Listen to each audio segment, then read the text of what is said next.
All right, moving on in Tubi Horror Weekend 3, we have Vanishing on 7th Street.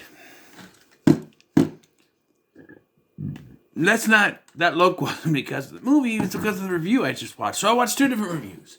I watched Jason from Sinister Cinema, and I watched Chris Stuckman.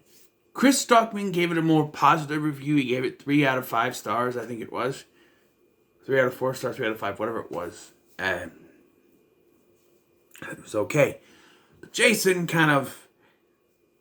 He said he didn't want to shit talk it, but he didn't really have that much positive to say on it. I'll just say that. For me, though, I was very confused. I was kind of with Chris Stuckman, because there is something I agree on with him. But with Jason, I'm not disappointed, because you can't be disappointed in someone's review. It's your opinion, right? So you can't be disappointed in someone's opinion. I'm just flabbergasted, maybe is the word, that he was so... I don't know. Jason's a good reviewer. He always has a lot of stuff to talk about with movies, so I'm not going to say he's wrong. He's not wrong. Well, no. No one is actually wrong. You have your own opinion, but I actually liked this movie. It is directed by Brad Anderson, who did Session 9, which I also liked, and The Machinist, which I've never seen, but I know it is the movie where Christian Bale lost a lot of weight. And I think this was a pretty good film. But here's another thing. I had no expectations going into this because I'm just going through what's on, trying to find something on Tubi for the next movie. I see this and I go, yeah, all right. And I put it on. Because this is a hot take. I like Hayden Christensen. I said it. All right? I like Hayden Christensen. I am one of those who think it was George Lucas's fault on his acting in the Star Wars prequels. Mostly in Episode 2. Episode 3, I think he's better. He's not great, but he's better. The only thing he gives me is, liar! That kind of comes out like he's whining, but I never hated Hayden Christensen. I like some of the other movies that he's in, like Jumper, right? And this. And I didn't think he was terrible in the Star Wars prequels. And you know what he's terrible in? You want a terrible Hayden Christensen performance? Watch the Goosebumps 2-part episode, Night of the Living Dummy 3. We'll be seeing ya, cousins. He's terrible in that. Just terrible. But he's been in other things that he's better at. And I don't support, but I stand up for him. I thought he was pretty good in this. So he plays Luke, who is a television news anchor. So what happens is, there's a moment where the whole city loses power.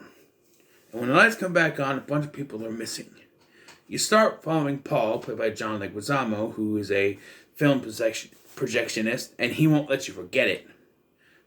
He talks about films and everything, and projecting and everything in this film. If you think you're going to forget he's a film projectionist, you won't, because he won't stop talking about that stuff. He goes in, comes out and talks to someone at the lady at the stand, gets a drink, goes back in, is messing with the projector, and then the lights go out. When it comes back on, everyone's gone, it's just their clothes. And he's trying to, find anyone else. We then cut to Luke, who is the anchor guy, and everyone else is gone, and he's trying to find them. There's also Tanya Newton's character, who I think is one of the worst characters, because all she is doing is she's trying to find her son, Manny. And, she's yelling for Manny, Manny. She's playing, it's her son, but she runs into a bar, and she's like, I think my, I don't know if it's her ex-husband or husband, his dad brought him here. And I'm like, okay, even in a panic, why would you bring your child to a bar? She does go home. She finds that it's empty, but, obviously is gone. Then they meet another little boy named James who is at the bar because his mom worked at the bar.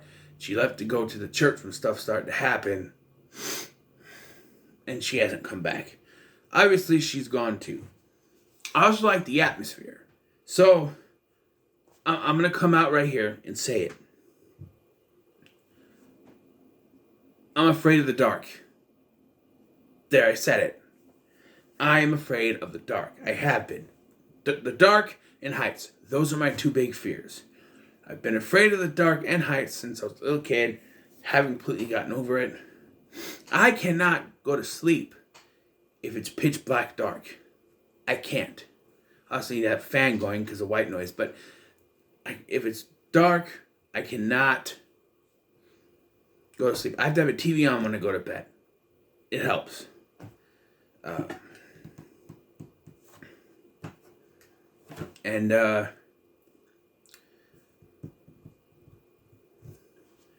Yeah, so this was kind of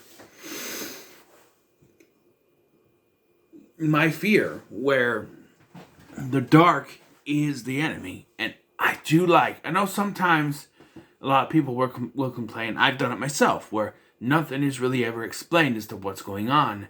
I actually like that. So I feel like in a situation like this, if you were to have something explained in this kind of situation, where there's like 4 survivors trying to survive and then they find something, it would feel forced. They do kind of bring in something from history. Roanoke, the colony of Roanoke from back in the Victorian days, where when they all settled in Roanoke, when a ship went to bring supplies, there was nobody there.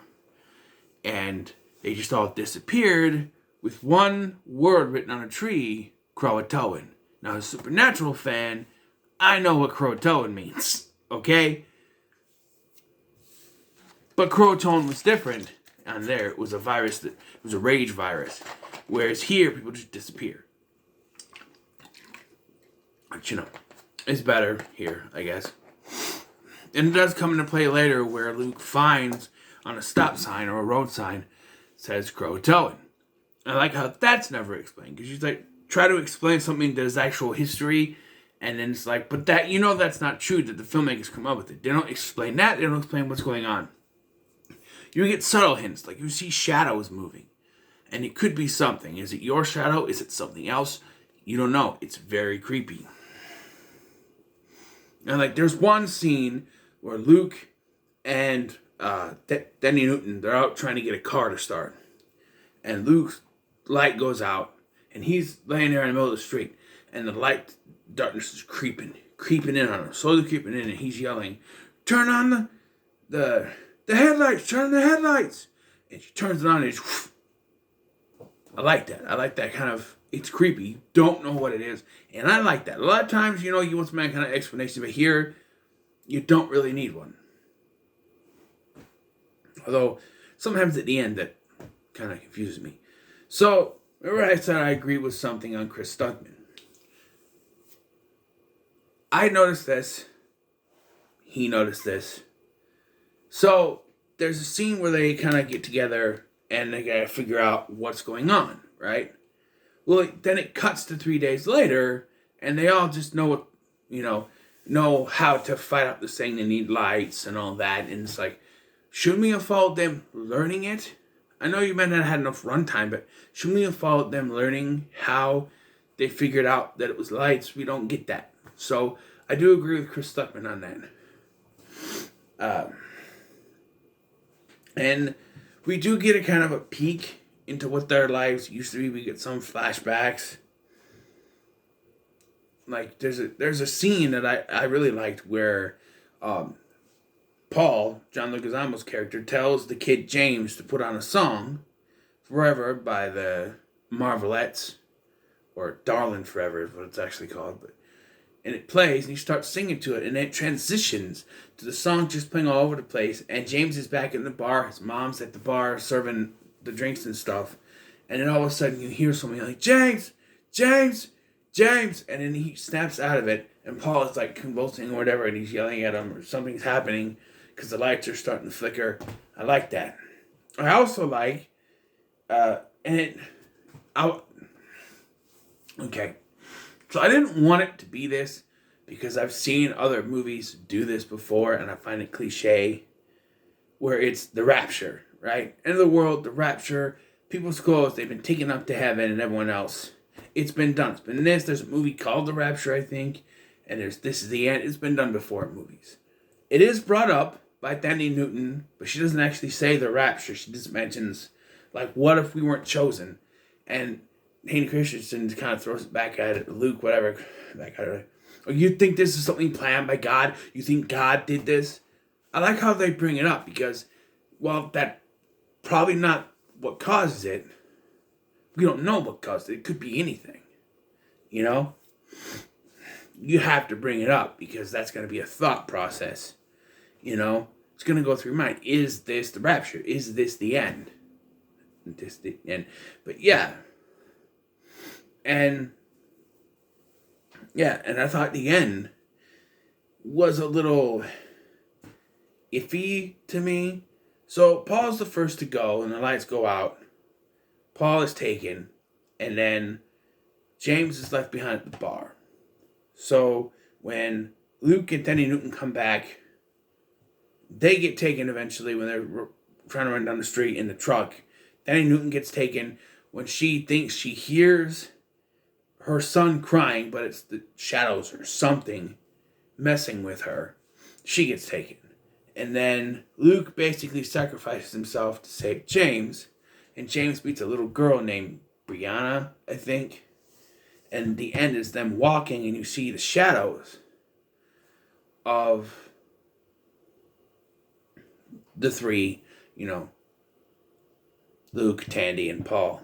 I don't remember Thandie Newton's character, but it makes you think, are these shadows really the enemy? Or did something convert the human beings into evil shadow creatures? Did you see their three shadows? Are they creatures creeping up on them? Or are they, basically watching their friend survive, I guess? You can compare this to I Am Legend, or more appropriately, The Happening, because, Vanishing, Happening kind of connects. The acting is better in this, I think. There's no, what? No. Even though John Leguizamo was in both films. I thought this was actually pretty good. I thought this was pretty well done. There was some good suspense times. You didn't know, when the light was going to go out or anything. Although it's kind of predictable, lights are flickering. Uh-oh. It happens a lot.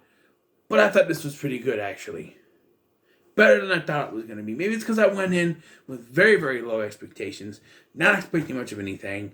And this is what I got. So, I didn't think it was that bad. So, I'm going to have to say that this was pretty